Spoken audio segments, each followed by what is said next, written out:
we saw Nari Shakti Vandan Adhiniyam passing in 2023, which promised 33% seats to women in legislative assemblies and also in Lok Sabha. But when it came to the real implementation of it, that bill was failed in Lok Sabha. So is it about not empowering women, holding them back, or are there deeper reasons? And when we talk about the bill that has been failed in Lok Sabha yesterday, it is not just about women empowerment and women achievement. It is also about how it was the first time in 12 years that NDA has not able to pass their own bill through Lok Sabha. What were the reasons behind it? Let us try to understand in today's session. Hello everyone, welcome to Vajiram and Ravi's Flash News. My name is Shubhangi Singh, and in today's session we are going to connect the dots to understand that how come we saw the failure of passage of such an important bill which could have resulted in implementation of women's reservation, what went wrong, and why did the required majority did not come through. So let us begin with understanding, and we will be starting from understanding the special session. Now this special session was convened by Union government and it was called from April 16 to April 18 to address two interlinked reforms. The first reform being women's reservation implementation.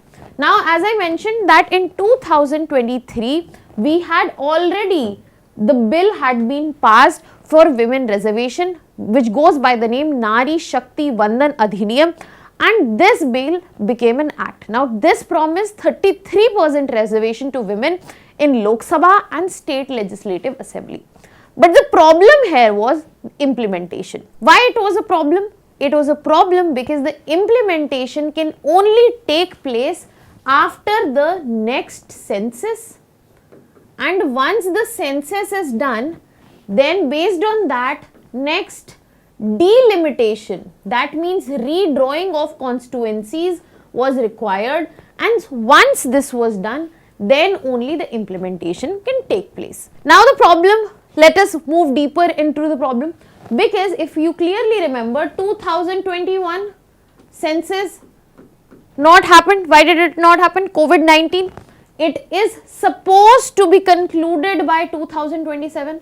So that means 2027 census will be concluded, then delimitation will take place, and after this probably we might see the implementation of it. So this was a huge problem. So in order to address this, what did the government propose? Government said that we have a plan, we have this 3-package bill that we are putting in forth. We will be discussing about that as well, and through this we will be able to ensure that the reservation implementation happens as soon as possible and in a sustainable manner which sustains for a very long time. Now this was the first reform that they wanted to bring. We will be moving to the details of it. Let us first understand what government was exactly trying to do. The second interlinked reform was about delimitation.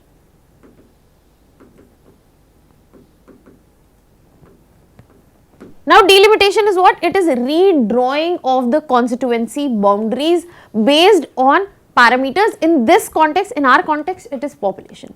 Now our delimitation has been frozen since 1971, and this was initially proposed through 42nd Constitutional Amendment Act in 1976, and later it was brought up again in 2001 through another Constitutional Amendment Act, that is 84th Constitutional Amendment Act, and after that, based on that, it was extended till 2026.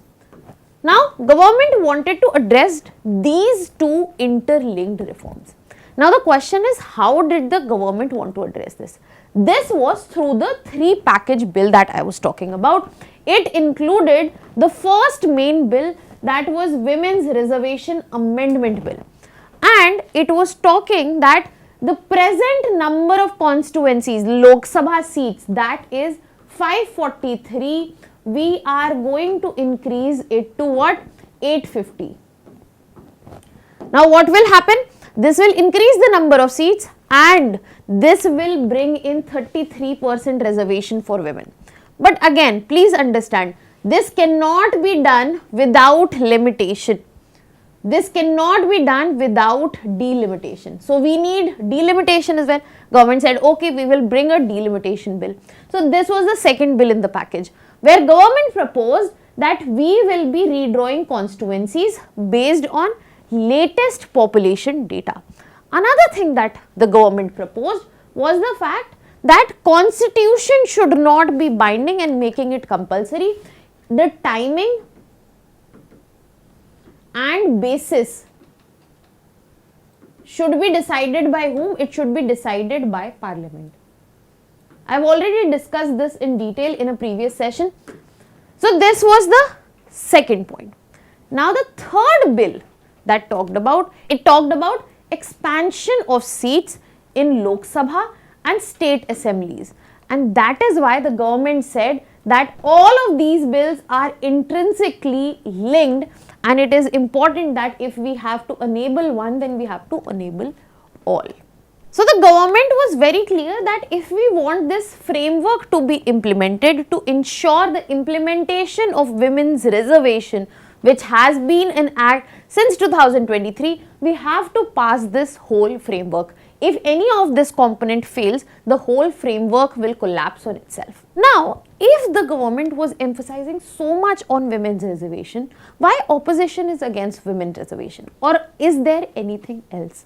And why did the failure of this bill, why did it not pass through LS?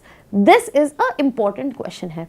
So the important point to remember here is the concept that this was not a normal bill which can be passed through simple majority. This was a constitutional amendment bill as per Article 368. It required special majority. And when we are talking about special majority for constitutional amendment bills, as per Article 368, it not only talks about 50% of present and voting, but at the same time plus 2/3 of the member which are present in the house, that is also required. Now in this context, when we see at the Lok Sabha the current composition, the number in front of us out of total 543. So if we look at this number and we try to understand that how did not work out, we first have to understand that how many were present in voting. So if we are talking about present in voting, 528. Out of this we need 50%, and when we see the favor, votes in favor, so you can clearly see the first part got cleared. But what about of the 2/3 of the majority? Now when we look at 2/3 of 528, it comes out to be 352. And when we look at the composition of Lok Sabha for 543, we know that 293 we have for NDA, that means BJP alliance, but at the same time the number here does not qualify for the 2/3 of majority. And this is where the constitutional amendment bill failed. Had it been a normal bill, it could have easily cleared the required majority. Now this brings us to a very important fact that even after holding majority in the parliament, this bill failed, and this shows that constitutional threshold was not met, and this is where constitution limits the majoritarianism in our country, in our parliament. This is what is required to make sure that constitutional fundamentals are delivered. Political majority does not give you constitutional majority, and this is what clearly validates that fact, that political majority is not constitutional validity. Now once we have understood that why this bill did not pass, what was the problem in terms of number, this is where we also need to question that when we are talking about women's reservation bill, which could have ensured better women representation, much required women representation in our country, why did that not happen? Why are people against it? So you have to understand the answer also comes with the fact that this is not about women's representation only, it is also about the electoral pictography that is present of our country, and through delimitation that could have also been altered. So when people are voting against it, this is not just again women's representation, this is also again the alteration of electoral demography that is present across our country. So let us look into that side now, where we will be talking about that why exactly and what were the problems in this bill. So first problem that comes from it is the link with delimitation. As I said, opposition across, when we will be discussing the key arguments as well, opposition had no problem and they have gone out and said that we have no issue with women reservation, but this seems a little forced that delimitation has been linked with women reservation, and if we implement it with existing 543 seats, we don't have a problem. But if you want to make structural adjustments which will change the electoral demography, then it is not right. Another huge concern which we have discussed across many sessions is the north-south divide.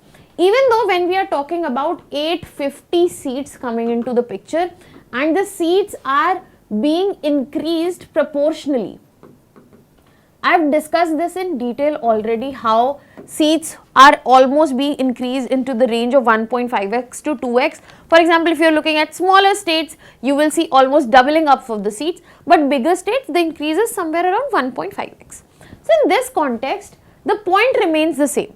If we are seeing 850 seats coming to the picture, but at the same time delimitation will happen, redrawing of constituencies will happen, and if the parameter remains population, that means seats in northern states will increase, they already have more seats, then further southern states will see a reduction, and this has fueled the north-south rift furthermore.